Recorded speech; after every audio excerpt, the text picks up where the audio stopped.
Good evening, ladies and gentlemen. My name is Willyoung, and welcome to the premiere of What's Up With That, a show that's about cultures and subcultures here in Santa Clara Valley. And tonight, let's kick it off with those people who love Harleys. What's up with that?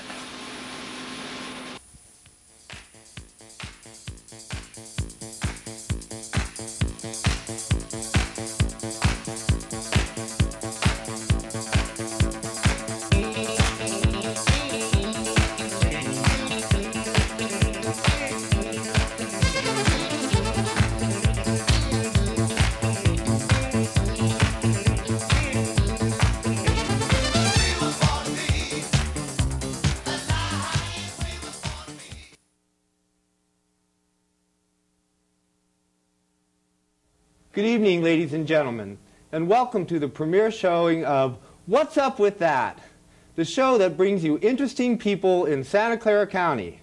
Tonight, in our premiere show, we bring you Ron Krus, Spider Ron Krus, to talk to us about Harley Davidsons. What's up with the Harley Davidson? Why do people buy Harley Davidsons? Why is a Harley Davidson better than, let's say, a Kawasaki or a Honda? What is it about a Harley Davidson that makes it such a special bike? And why do so many people want to own one? These are the questions that I think people want to know. They want to know, what's up with that? All right. First of all, I'd like to ask our guest, Ron, how long have you owned a Harley? I bought my first Harley about 5 years ago. 5 years ago? And how long have you been interested in motorcycles? I've been a licensed motorcycle rider for 20 years.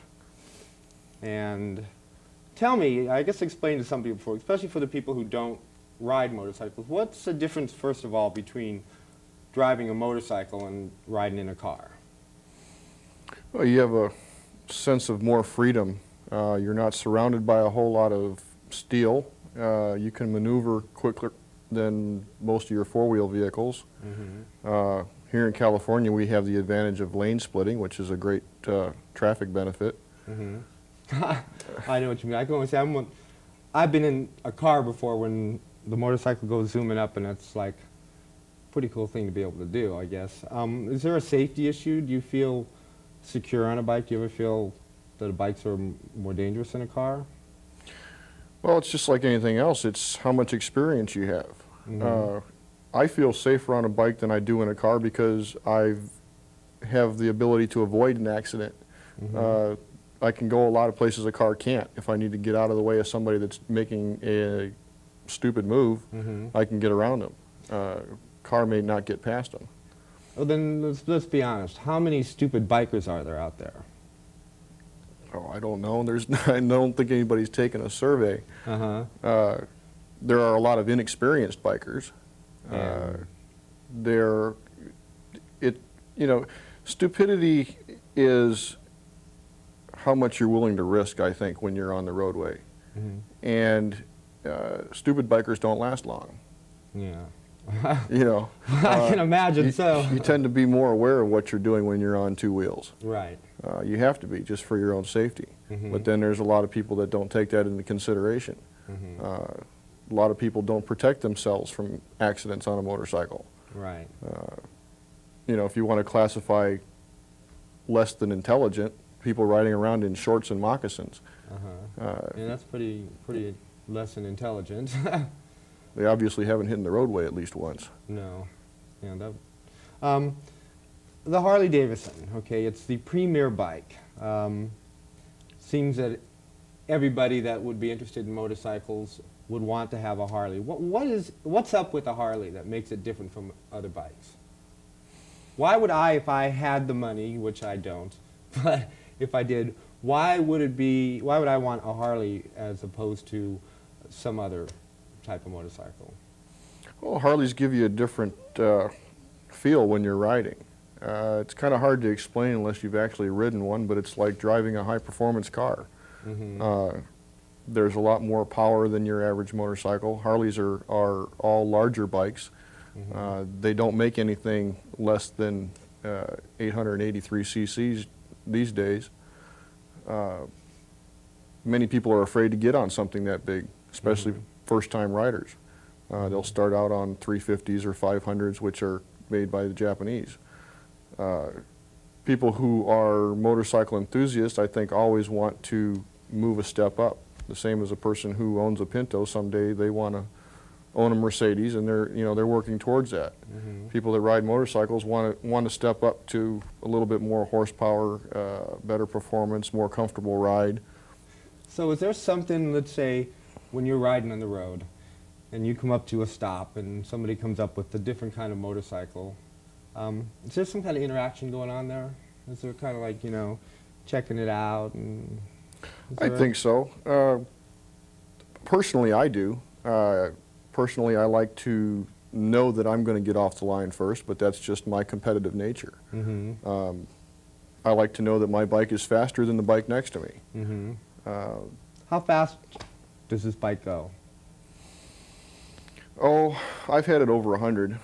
The speedometer reads 120, and when you're doing 100 plus, it's kind of hard to see the speedometer. So I've been up in that neighborhood.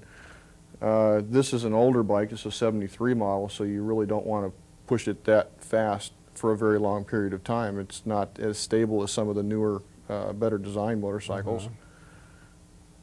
This one will do 0 to 100 a lot faster than most, though. It's got straight horsepower. It comes straight from the line and goes, produces 70 horsepower at 120 miles an hour, according to the dynamometer. Let me ask you a question. Okay, you're riding the Harley, you're cruising down the road, you got your attire on, you got the California Highway Patrolman. Do they bother you? Do you find that you get harassed by them at all? By the law enforcement agencies? I've been harassed. I mean, do they just assume you're just like some... No. Is there... And maybe I'm just jumping the gun. I don't know. Well, you know, there's different levels of attention that they give. They have started giving more attention to rallies because that seems to be where everybody comes out, and they'll... for instance, recently they have been known to sit right near a checkpoint on some of the rallies and pick the bikes going by. And in fact, they ran some of them through safety checks. They tend to know that modified motorcycles are not always quite up to what the legal codes are. They might be missing a horn or a turn signal, or the pipes are modified. So, why don't you explain what you mean by modified? What is a modified? What are the standards for modification? We searched the web, and the question that came up when we went into the hog page was a lot of stuff about modifications and these legal issues and harassment issues about certain things that are on bikes and on Harleys. What things are not allowed on a Harley? What would you consider an illegal Harley? Well, okay, for instance, this one is legal for the year that it was made. It's not required to have turn signals, but the one thing that it is missing right now is a horn. Shh, we won't tell. Yeah, exactly. It's a big secret, everybody. The pipes are high performance, but they're not stock. And you know, the older bikes you can do that. The new bikes, it's actually with a federal violation to change from stock. But most everybody does it. And as long as you stay within a certain decibel level, the officers won't bother you. But if you're riding around a residential neighborhood, gunning your engine and making a whole lot of noise and waking up the neighbors, they're going to pull you over. Yeah. And it's not cheap to correct those things. Are there any, does Harley Davidson have any legal, or is it owners of Harley Davidsons taking any kind of legal action to try to, or who decides what you can put on a bike or not? Is that the Department of Motor Vehicles? Well, the legislature decides. The state passes laws. The vehicle code applies to motorcycles as well as it does cars, and it tells you what you can and cannot do legally. And is it issues of safety, or is it issues of, because I know, you know, with the current social situation and gangs and all this kind of stuff, I was wondering if they're just trying to suppress things, or is it, I mean, is it a safety issue when they do these things, or is it a little bit more than that? Is there something else going on here? Personally, I think it's a little more than that. They claim that it's a safety issue, but then again, they, from their point of view, tend to identify outlaw bikers with modified illegal motorcycles. If the motorcycle is in other words, they're saying that a horn is a safety issue. If you don't have one, then it's not a safe bike. Well, the only reason that you need a horn is to warn somebody else or let somebody know where you are. God knows they're loud enough, everybody would know where you were anyway. Well, but they prefer the pipes not to be that loud. So it's hard to say. I'm not on that side. I can't say what their reasoning for passing the laws are. It feels like an affront to those of us that prefer to have the loud pipes. But then again, we have modified cars and trucks that have loud exhaust pipes too. So we just like the sound. It's like liking loud rock and roll. So and it's a sign. It's a whole picture. I Sure, guess, yeah. it's kind of a sign of power. Yeah. But Well, it is. It's actually, from my viewpoint, I get intimidated. I mean, for me, I actually I'm in my car, and if I was to have two Harley bikers on each side of me, and this is my own perception because I'm a child of the media, I'm a child of the society. I would probably lock my doors. I mean, I'd like, wait, hey, what's going on here? Sure. I've had people lock their doors though just when I was walking across the street. Yeah, I don't have to be on the bike. People are intimidated for whatever reasons, whether it's a media perception or whether they've actually had contact with bikers. But then again, it prevents a lot of things. People tend to give a little bit more respect to a Harley Davidson, whether they know who the owner is or not. And just like you don't want somebody coming up and touching a $40,000 or $50,000 car, Right. you don't want somebody coming up and just sitting on your bike and saying, "Hey, this is Really? a cool Can thing to do." I take a picture on your bike? Yeah, Do you mind if I bounce up and down on it? A question about your bike. How much money do you put into these? I mean, if you don't mind me asking, how much does a Harley cost, and how does that compare to another bike? Because I know there's got to be a tremendous investment. Look at this. It's a piece of art. Well, Harleys cost more than most motorcycles on the market today initially, and then by the time you get through customizing it and making it fit your own personality, people have, some bikes are probably worth in the neighborhoods of $100,000. But your base bikes now you can buy an 883, I believe, for about $7,000 or $8,000 brand new. So there's a big range, and it depends on how much custom material you want to put on it, and it also depends on how much horsepower you want. Horsepower costs money. That's one of the biggest investments. And the other thing is that you can't hardly buy parts. Parts for Harleys are expensive. I don't have a good quick example, but you can figure on spending $50 on a good part. Oh yeah. It's not like just walking down and And it's a continual expense, I'm sure. I mean, oh sure, because you're constantly changing things. Most Harley riders want to make the bike fit their particular personality. They don't want to look like every other Harley on the road or every other bike on the road. Right. Sooner or later, it's a reflection of who you are. Exactly. Right. Exactly. So I understand that you have 4 Harleys. Is that correct? Yes. Okay. How are they different? I mean, do you have like one that you take out most of the time, and one that you just, do you have one that's your prize, or, and how do you where do you keep them? I mean, I just thought. Well, I started out with a Sportster about 5 years ago that was in pretty bad shape. Bought it rather cheap, spent about 2 years putting it together, building it. Actually rebuilt it 3 times from the ground up to get it the way that I want it. Having engine work done, paint work done, things like that. And it's basically retired to a show bike now that I have this one. This is my everyday back and forth to work and going out on weekends bike. These 2 are in my garage most of the time. And then I also have 2 1975 dual-purpose Harleys, which are pretty hard to come by. One of them actually is brand new. It's never even been started. They sit in my kitchen right now. In your kitchen? Yeah. It's, well, there's no room in the garage. That's why I'm moving. Doesn't seem like they would take up a whole lot of room, but spare parts help. Oh, yeah. So there's quite a bit of clutter. Mm-hmm.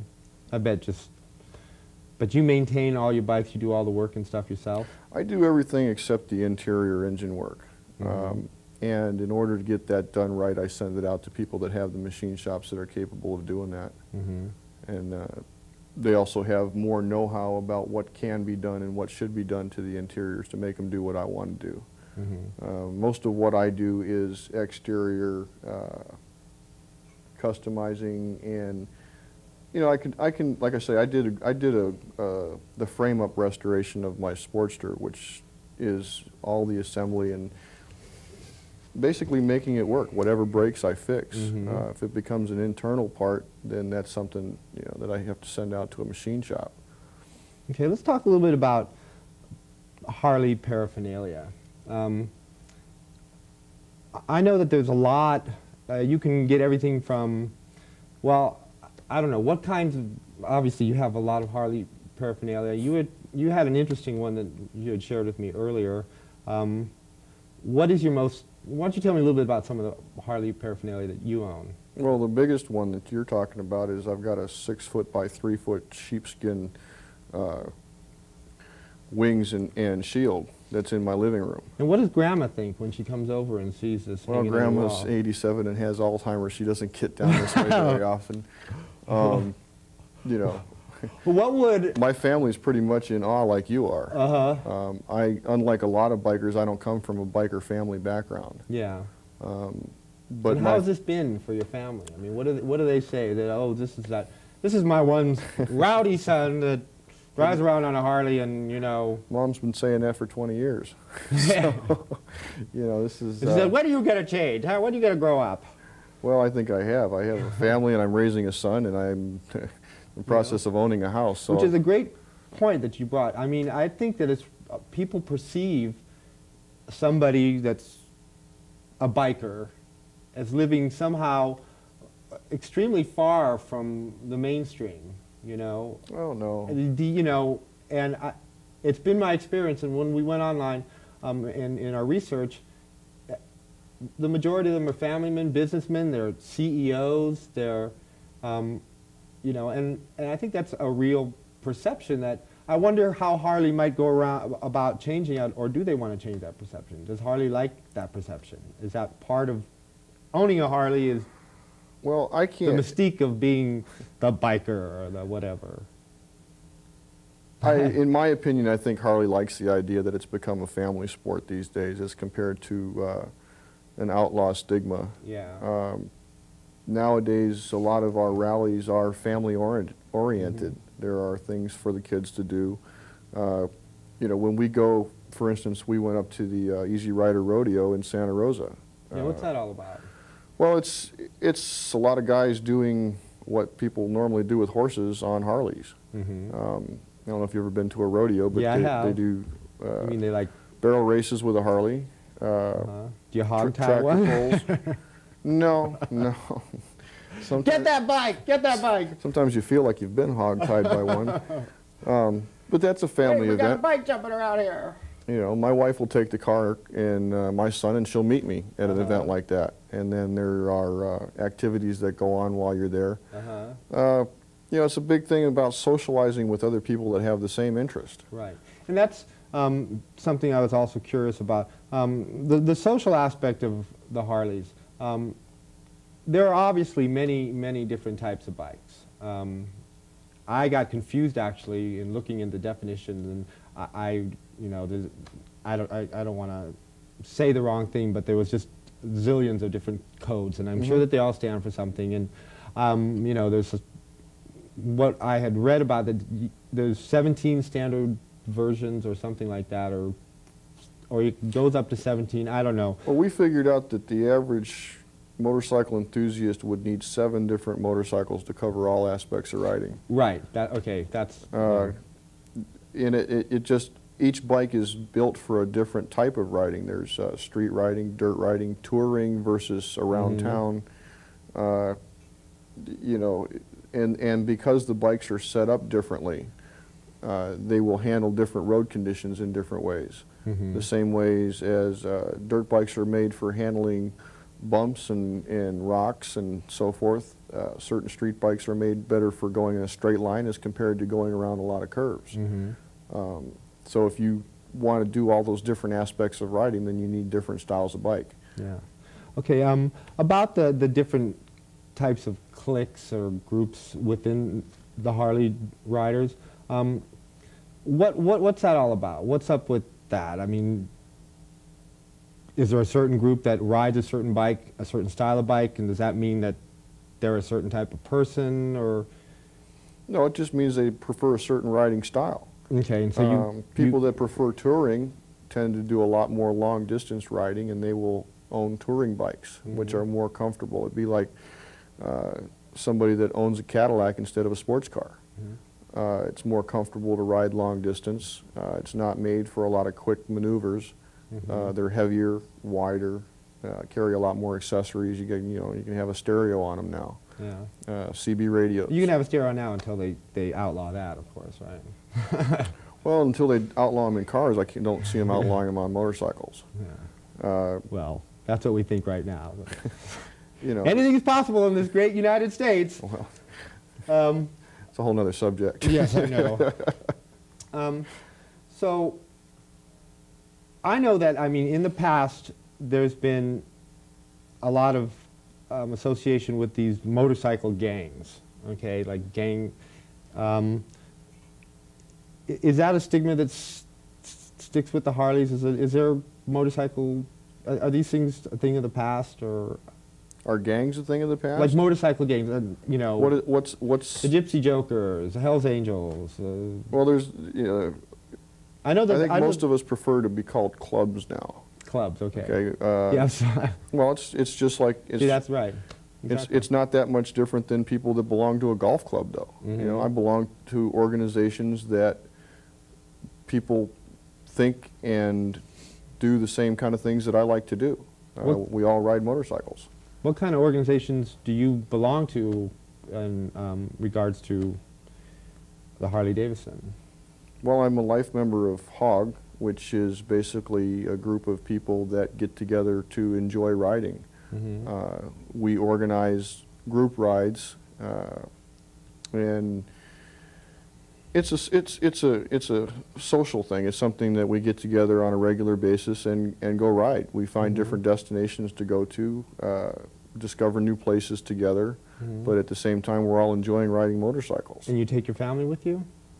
I take my wife with me most of the time. I try to schedule my runs when my son Mm-hmm. is with his other mother, Mm-hmm. and that way the two of us can go. Otherwise, like I said before, I have them meet me. Mm-hmm. They can go in the car, or we've actually can take the show bike and put it in the back of my truck, and the three of us go in the truck. So it depends on what's going on and where we're going to be at. Mm-hmm. My son goes on me on the bike on some of the runs. How old's your son? He's 9. 9? Yeah, he's been riding on the back since he was 5. He rides his own bike. Cool. He's been riding dirt now for about a year. Mm-hmm. You know, so we have similar interests, and it gives us something that we can do together. We ride during the summertime like every other weekend. Okay, I know that there's a lot of different perceptions about, you know, bikers, and particularly the Harley, the granddaddy of them all. What I'd like to know is, I understand that there's a lot of things that the Harley Davidson, the Hogs, the people do to raise money for a lot of different organizations. And this is a side that I think the public doesn't know about. You know, this is something where people are just completely unaware of. And what kinds of things are going on? Special things that you're giving back to the community. Different organizations will target their money in different areas, so I'm not going to get real specific, but a lot of the runs that we go on are for charity. One of the big ones I was on this year was Hogs for Dogs, which benefited guide dogs for the blind. Mm-hmm. Okay, well, that's all the time we have for our show tonight. Thank you very much for coming. Thank you, viewers, for tuning in to What's Up With That. And we'll be coming back to you. I'd like to thank our guest, Spider Ron Krus, and his wonderful bike. And we'll see you next time on What's Up With That. See ya.